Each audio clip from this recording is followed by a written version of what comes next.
The United Nations and Turkey brokered the Black Sea Grain Initiative with Russia and Ukraine in July 2022. It was aimed at tackling a global food crisis worsened by the Russia-Ukraine conflict and the subsequent blockade of Ukrainian Black Sea ports. Under the deal, Russia, Ukraine and Turkey approved the ships to travel along the Black Sea route and ensure that all vessels are inspected by a joint team of Russian, Ukrainian, Turkish and UN officials.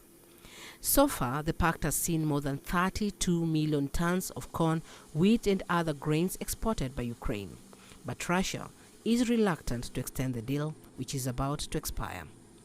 Moscow has complained that not enough of the grain transported under the deal reaches poor countries, especially those in Africa.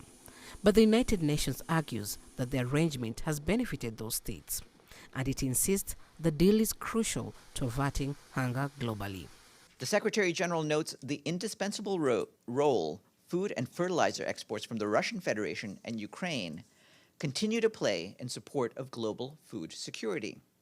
He reiterates the importance of full and continued implementation of the agreements signed in Istanbul in July 2022 to help ensure that these products can reach global markets smoothly, efficiently, and at scale.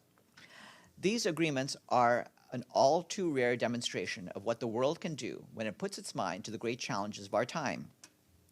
Together, the agreements are contributing to sustained reductions in global food prices, which are now more than 23% below the record highs reached in March last year. Turkish President Tayyip Erdogan also discussed the deal with Ukrainian President Volodymyr Zelensky in Istanbul on Friday. I hope that the terms of the Grain Deal Initiative, which expires on July 17th, and which is like a windpipe opening to the world through the Turkish Straits and delivering nearly 33 million tons of grain a year to those in need, will be extended again. Moscow says restrictions on payments, logistics and insurance have amounted to a barrier to its own shipments. Russia is also demanding the resumption of Black Sea ammonia exports, a key ingredient in nitrate fertilizer, which have stalled. I hear what Moscow says, which is it's not enough and they need more, and the reswifting of the Russian Agricultural Bank is very important.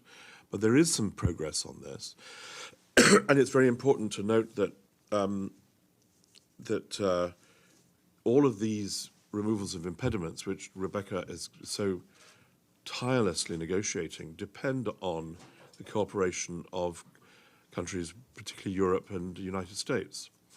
And in the absence of a Black Sea Initiative, I don't think that a level of cooperation is going to remain.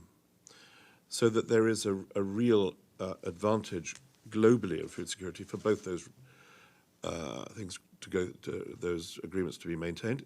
Despite these ongoing and spirited efforts to revive it, the Black Sea grain deal is grinding to a halt.